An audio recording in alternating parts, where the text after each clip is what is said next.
Hey everyone, welcome to the Automotiveflux channel. So today I thought that we would create something fast because it's been a while since I've made something unique and fast. The motorcycle powered car was fun last time, but this time let's go for some huge power and try to make a land speed record car, one of the kind of cars that you might see at the Bonneville Salt Flats. I think that because of the way that we can do things with the advanced placement of fixtures and stuff with this newer version of automation.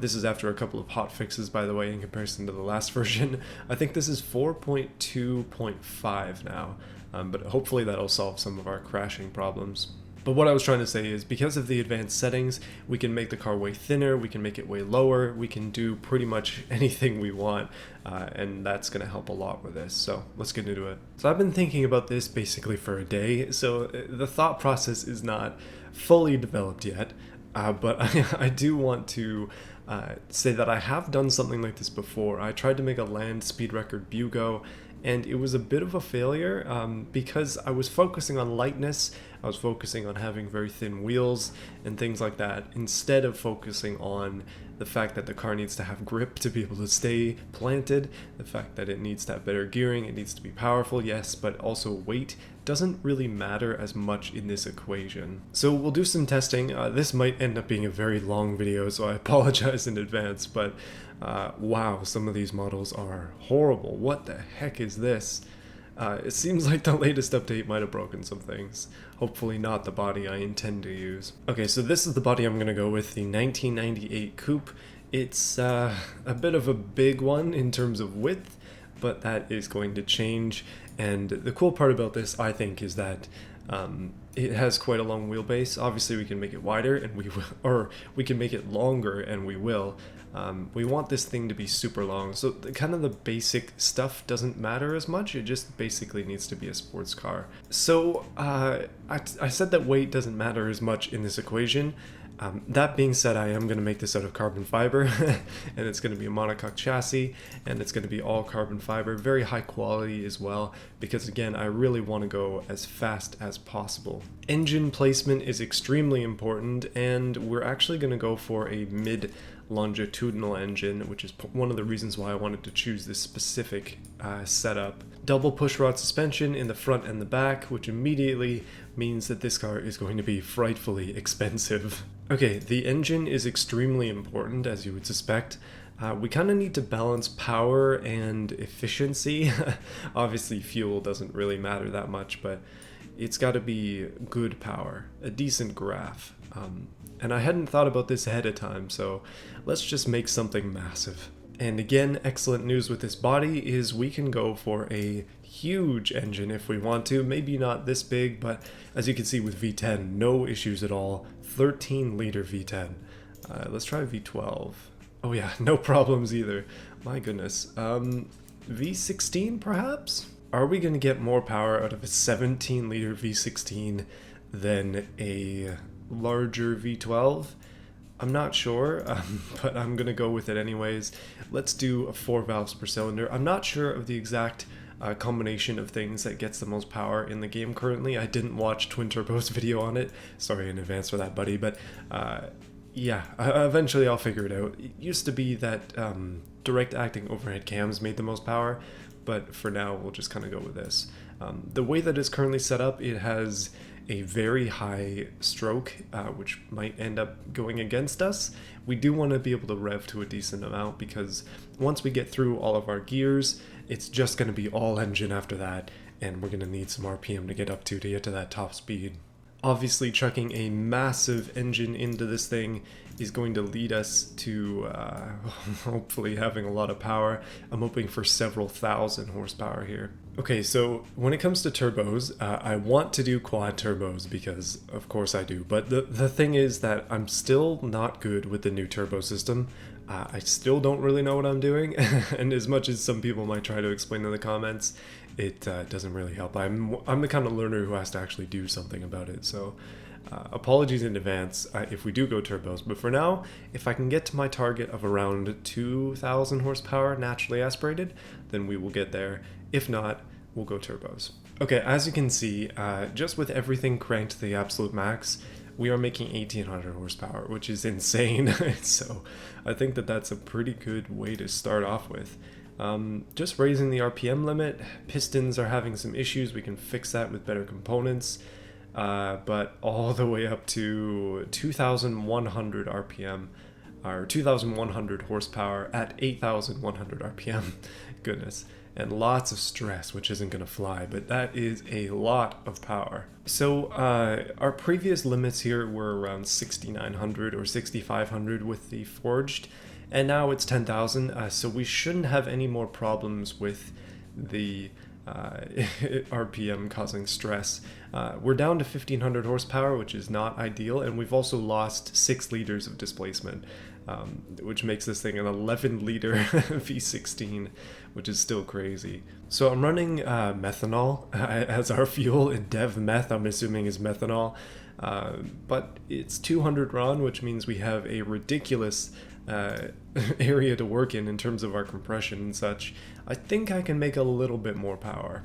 I'm not even sure it's possible to get up to 200 RON. That's what this is down here. We're currently at 103, and we can basically just go as high as we want. I don't think it's gonna matter. Okay, so 2600 horsepower off of a quick tune.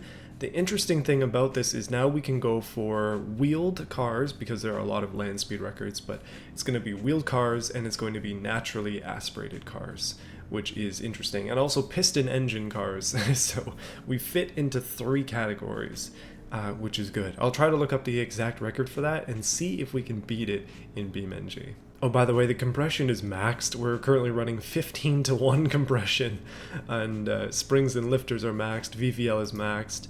Basically anything that makes sense to be maxed is maxed. Ignition timing, fully advanced. Exhaust diameter I had to shrink a little bit because that actually gave us a little bit of power. But overall, this thing is a ripper, so let's get into the design. And here we go, into the fixtures. So this is where things are important because advanced trim settings is what I want. We're gonna make the windows entirely transparent, gonna hide the chassis, hide the basic chassis. Basically everything is going to be hidden if we can help it. And the cool part is this stuff here. So what I'm gonna do is, well, first and foremost, we need to paint the body clear, and that's the only way to get rid of it. The wheels can just stay as steel wheels, so I'm kind of okay with that. And yeah, now we're starting from scratch.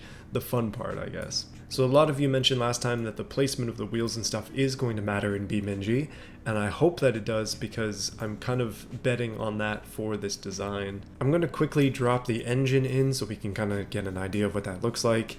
And what on this good earth is this? It's not supposed to have any mufflers, but apparently it does anyways. Okay, so this is where I get a little bit cheeky because I'm going to make the wheels as wide as they can get. I'm going to try to get the offset down. We're also going to shrink these considerably, basically until we get decent performance. And then what's going to happen is I'm going to take the advanced settings, and then we're going to shrink them even further. So they can't get too thin yet, but this is sort of where we're at. I may as well actually just go ahead and do all this because at this point we're going to need it. We really want super thin wheels. Now I realize that I said super thin, but I didn't mean this thin. Just a little bit more than that, please. Just a touch more. Something like this is probably ideal. Now keep in mind that this is going to be laying down 2,500, let's just say 2,600 horsepower, all-wheel drive. So we do have to be a little bit cautious. Unfortunately, it's going to be a bit wider than I was hoping, but that's okay. We'll just roll with it. Okay, it's been a few minutes. I've made some adjustments, and the car's looking like this. It now has a full drivetrain, and it has issues with wheel spin, which is not to be unexpected. I kind of just anticipate that every car I make is going to have wheel spin issues. One thing I'm curious about is how low we can go before it touches the ground, so that's why I'm lowering it down here, and let's see if we can't just lower it even further than I've got it, because the lower the better, generally speaking. That is really, really close to touching the ground, but I think it's gonna be okay. Okay, so you've probably been wondering, how am I gonna get the iconic shape of these cars, because that's kind of the most important part, is to make it look like a bullet. And yeah, that's the part that I care about the most. The thing is that just by hiding the body, it kind of means that I'm not sure how it's going to work in BeamNG. It might still think that there's a body there, even though it's transparent. It might just completely break the game. So the drivetrain at its current state, it thinks it can do 593 kilometers an hour, which is not as fast as I want. I have it set to possibly do 800 kilometers an hour, and it's thinking maybe 741 according to that estimated top speed there. So I don't really know what to think about that. Our final drive is 2-to-1, which is pretty funny, but I think that overall we still need to do a lot to the actual tuning. Design wise though, this is where the fun part begins, because it's time to make it actually look like a bullet car, which is what I'm calling them now. So yeah, let's do it. So I'm kind of having a hard time deciding if I want to do an open wheel car or a closed wheel car. At the moment, it's open-ish wheel. I haven't perfected those fenders. I just slapped them on there to see what it would look like. But yeah, open wheel or closed wheel. Kind of the big decision of this, obviously. Closed wheel probably faster. Open wheel kind of cooler. I don't know. Okay, I realize that this decidedly, it looks terrible. And it's not exactly aerodynamically efficient in terms of design. Also, I've hidden a bunch of big wings on there, which you might be able to see if I can scroll through them. Yeah, they're here and here. They're basically just invisible for the sake of us having at least a little bit of downforce tunability. But at the moment, this is what we're going with. It's not going to be blue though, I'm going to make it something else. Okay, let's move back over to the important part, which is the drivetrain. So it's still thinking it can do, well, now it's down to 600 and something, probably because of our added aerodynamics. The interesting thing is I have the cooling airflow down to 0, which is probably a mistake. It's not going to be doing long runs, but I do need it to actually cool at some point. So I have both wings turned up to the absolute max at the moment. And if we go down to the drivetrain, you can see that that means that we can do 562 according to this graph, which is a little bit lesser than what I'm after. So tuning the aerodynamics is obviously extremely important. I've gone for a flow optimized under tray because that is what is the least in the drag coefficient. So that's what I'm going with. Like none is quite a bit, but this one flow optimized is 0.428, and I think that's the less of all of them. The thing that we're going to do though, and the reason that I put wings on the car is because I don't want it to do this. If we go for no wing angle, then we are going to fly at our top speed, which is not what I want. We still need to stay planted even at the absolute max. So that's a little bit better there. We're making just a touch of downforce at the high speeds. I don't know exactly how these cars do downforce, if they even do any downforce. I think their goal is probably just to not have any uplift, and that's kind of what I'm after. I'm not sure that this double wing setup is the most optimal way to do it. As you can see, our speed limit has gone up a little bit, but it's still not quite what I want. Our wheel spin is down considerably though, which is good. I think the only way is actually just going to be to see how it drives in BeamNG. We'll make this the version 1. So with automation calculations, having the rear tires be wider is something that it thinks is good because it went up from, well, I was down at 205, so we've gone from 70% sportiness up to 97 and then even higher, 99.8 sportiness, so I might leave those as being just a little bit wider. It doesn't look too far off, which is good. And that actually increased our top speed by a little bit. We're currently theoretically capable of doing 590 kilometers an hour, which is wicked quick. Okay, so here's a summary of the Land Speed Bullet V1. It is 1,305 kilos, which is quite a bit, most of it in the rear end. It's got a big old point on the back of it, which is dangerous looking. It's got 2,000, basically 600, we're gonna say, horsepower. I know it's 18 away or 17.2 horsepower away from that, but it's close enough. at 10,500 RPM, which is a lot of RPM and a lot of power for a naturally aspirated 11.3 liter V16. So it's a bit of a beast. It's gonna be fast. If it works in BeamNG, it's gonna be really fast, but will it be able to beat any land speed records? I am not sure. Let's find out. Hey everyone, so this is what the car looks like in BeamNG. Now, as soon as it loaded in, it had some wheel issues, especially on the front end, which is not a good thing, and they basically just blew up. But as you can see, I'm currently doing 400, and look at that airspeed meter, by the way, 64 kilometers an hour without too many issues. Now, I was looking on Wikipedia, and I'm trying to find some records that I can actually beat. Okay, that's the point here. 1964 in Australia, the 4,000 horsepower turboshaft engine was able to do 648.73 kilometers an hour, which is pretty fast. After that, it went all rocket powered. I'm sure that there is a new wheel speed record, but that's just what I'm getting quickly off Wikipedia, so that's what we're going to try and beat. 648 kilometers an hour, again, is our goal, and I mean, the car is wickedly quick. Our tires are deflating. We are still doing...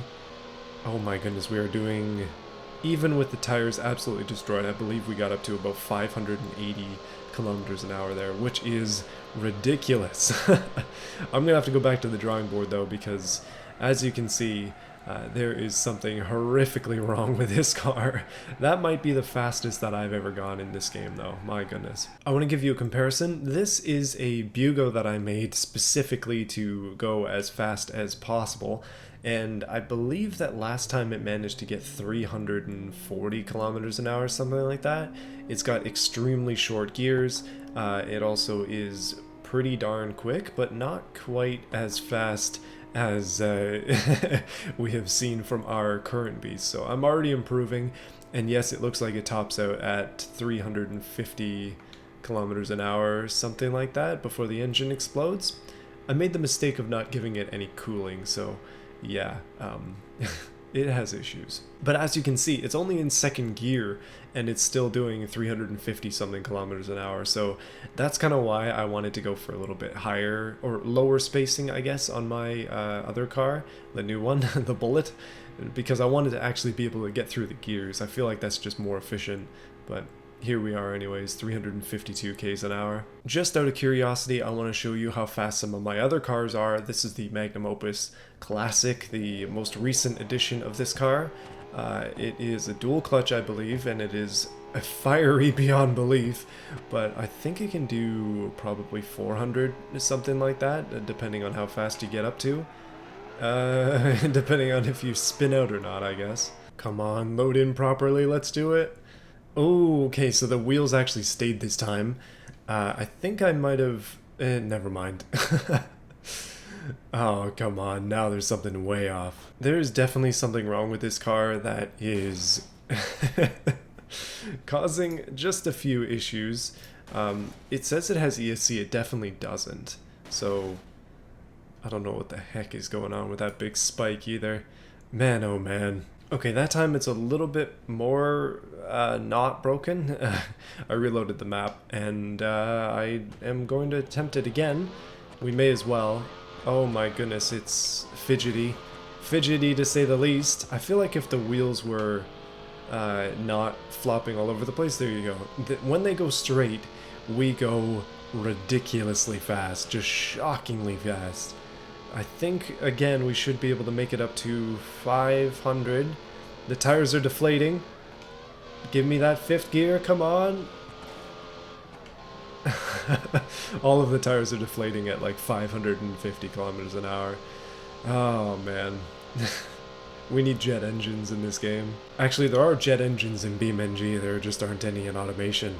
We need turbine engines in automation, yes please. But just look at the way that the wheels are running on this, it's just not gonna work. When I took it back into automation, I decided it would be kind of fun to just widen the front wheels and maybe widen the front track a little bit. I was thinking that might be the cause of our unfortunate issues, but it could also be that this body doesn't work, or maybe this entire setup is just crap, but yeah, I don't really know what to say for myself. I believe that I've failed in my own challenge, and this ground here is extremely trippy.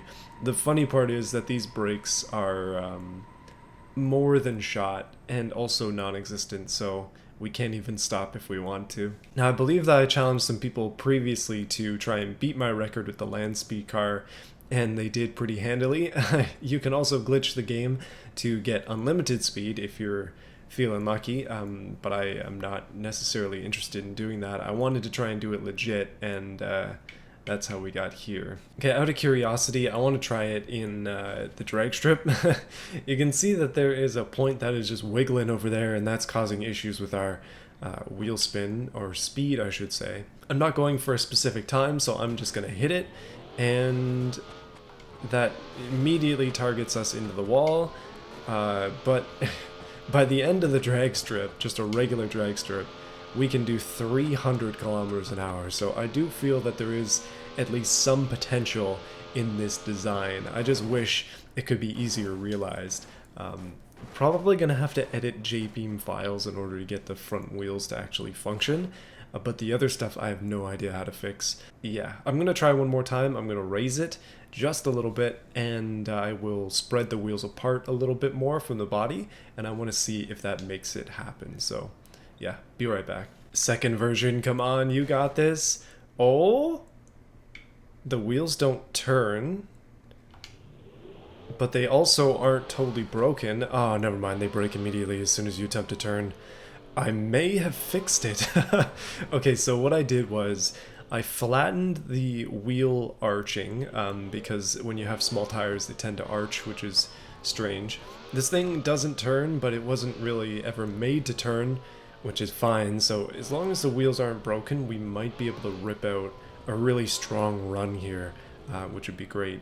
And you'll notice as well, I separated the wheels out from the body, and I made the ride height quite significantly higher. I wanted it to be basically scraping the ground, but it seems like it's better if it doesn't, so maybe that's a good thing. Let's try one more time. Okay, there definitely are still issues when it lands. It makes some bad crashing noises, which is unfortunate. Take a listen.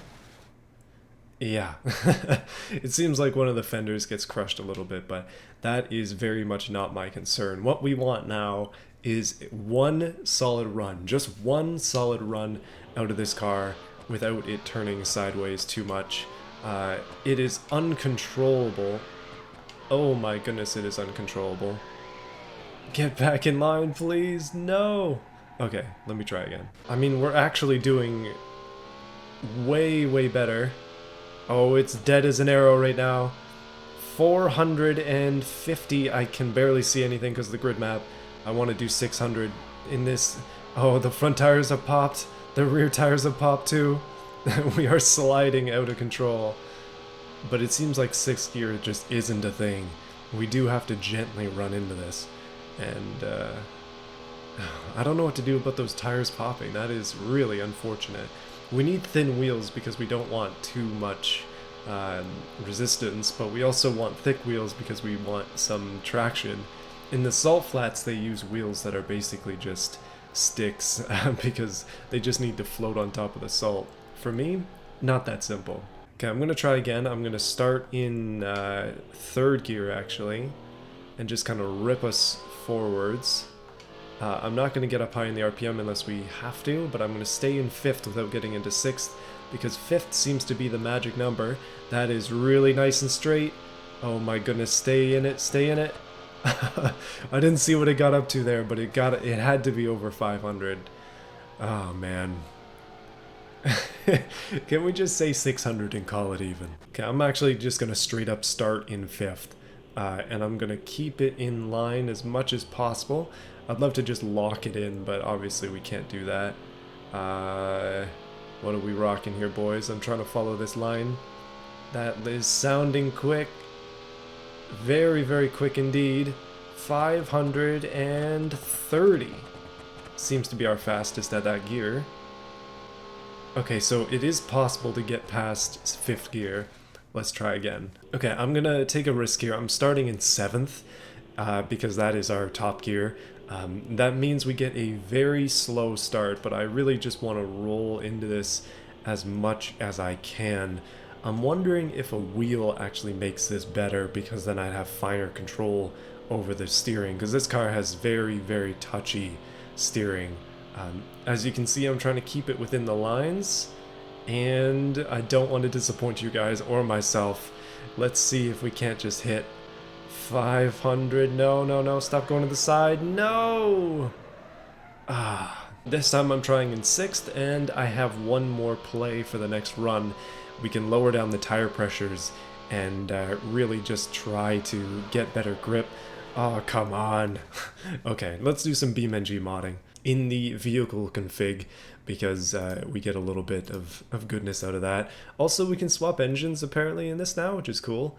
But in the tuning section, we don't need 60 liters of fuel. Let's go down to 8.5, and force feedback we don't need. Tire pressures are a little bit jank. 27 psi, that's not much. Let's go down to 20 in the front and the back, and let's see if that gives us the little bit of extra grip that we need. This thing is supposed to have push rod, but apparently in BeamNG it actually has double wishbone, which is weird. I've never really gone through this before, but I mean, alright, let's run it as is. Let's see what this will do. You probably already noticed this, but the car is not exactly light, and it was never really meant to be light, but I do feel like we could have made it a little bit lighter for the sake of this build. In terms of the wheels though, that is where I'm really struggling. It seems like we need more width, but that time the tires did not pop as easily. It just seems to be when they get sideways that it just goes, so I'm gonna have to be really careful.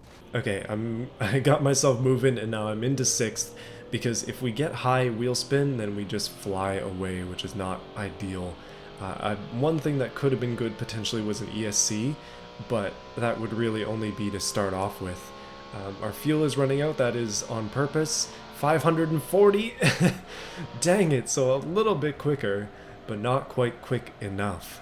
Man, that sucks. Okay, I'm literally running 9 psi in the front and the back, so we should have better grip, which is really what I want. The sidewall wobble is definitely an issue, but I'm not sure exactly how to fix that other than just adding more pressure, which I don't want to do because that's going to change our grip. Grip is so important, but drag coefficient is even more important. 500, and I saw 45 on there. You know what, I'm going to run 0 psi. I'm just going to go straight rims, and let's see what it does. Never mind, the lowest you can go is 5. I'm disappointed, game. I am disappointed. Okay, this time we have it. This time is going to be the time. 5 psi in the tires. I mean, we were able to go faster before with 27 psi, but that was a bit of an exceptional run, I think, with the wheels being messed up. Because now that the wheels are actually functional, our biggest issue is them just guiding us off course. How they were before was kind of better in some ways, having them brake. I'm going to try this with broken wheels on the front and on the sides. It almost seems like we need to pop all the tires in order for this to work properly. I'm just going to go ahead and do that. There's this little thing here called fun stuff, and one of them is to pop all the tires. And now that all our tires are completely deflated, maybe it'll work a little bit better? I can dream, I guess. So it kind of glides around all over the place when the wheels are broken, but it does get to the point where, oh my goodness, the noise that this makes is horrendous. We have no traction at all. Riding on the rims, boys, doing 240 kilometers an hour. Oh man, okay, let's just try 7th and just sit here and try to go straight. I'm kind of curious to see if it'll get up to anything quick. We have an unlimited map, so we may as well just go for it. And that's a hard never mind. It doesn't seem to want to stay straight in the slightest. So, okay, finally, one last test before I wrap this up, because this is going way too far. Let's go full tire pressure, maximum tire pressure. They'll probably pop instantly, but I do want to see how it goes, just once. I'm thinking that this probably won't help us, but it does make the tires a lot stiffer, and stiffer isn't a bad thing. I was looking at some real land speed record vehicles, and they do tend to run sometimes just straight aluminum wheels, which is cool. 550, what the heck? Hold on a minute, what is even happening? Are we moving to the side? Come on, you can get faster than this. What is even going on at this point? Well, I can hold the trigger and do a steady 500 kilometers an hour in 6th gear without really worrying about it, so I guess we have reached the pinnacle of this car's capabilities, and I'm just gonna shut down the engine. Let's just let her roll off into the finish line, which is not there at all. But yeah, hopefully you enjoyed this video. It's been a bit of an experimentation type of video where I'm not really aiming to make a car that looks good, although to be honest I was hoping it would look better than this, but it is what it is. If you have any tips or tricks for getting a land speed record, then let me know, but we nearly made it to 600 kilometers an hour previously in the version 1 version of this thing, and I'm fairly impressed with that. That's pretty darn quick. I think I have a vehicle somewhere that can do even faster than that, but I don't know where it is. The thing with that one though is the tires on it are huge, so I don't know if we should just make this again with just wide wheels, just absolutely fat wheels on it, because then it would have grip, and then it might not slide everywhere. Just make it have 5,000 horsepower, I guess, and we'll see how that goes. But anyway guys, be sure to like this video if you liked it and you want to see more stuff like this. I'm hoping to do 2 videos next week. I kind of probably said that about this week, but then I failed. I've been busy playing Titanfall's campaign, okay? And now I'm playing other games on Game Pass, just kind of enjoying the time that I have before I start working again. So taking a bit of a break, but we'll get back into things a bit hardcore next week. And yeah, hopefully you enjoyed this. Let me know what you thought of it in the comments. And stick around, I've got some more stuff coming up next week and beyond. This is the part of the video where I give a special shout out to those who have chosen to support my channel via the join button, or as channel members, as YouTube would prefer to call them, I think. But we have Overlord, QT Bear, Terry Williams, G.A. Pope, Davis Heister, The German Dude, Mickey K1, Sleep64, Childish Sin, Jug MBH, Jared, Goofy Plays, Badger, and Phoenix Shark, as well as the regular supporters. So thank you guys for your support. I appreciate you all a lot, and yeah, goodness. I'm thinking I might start to do maybe a Q&A style thing at the end of these videos, just to make it a little bit more interesting so people stick around. But you guys will be the ones that ask questions, so I'll make a very specific channel on the Discord for that. If I end up doing it, we'll see. Sometimes I think about these things and I'm like, you know what? But yeah, we'll see. Thanks guys, see you again soon.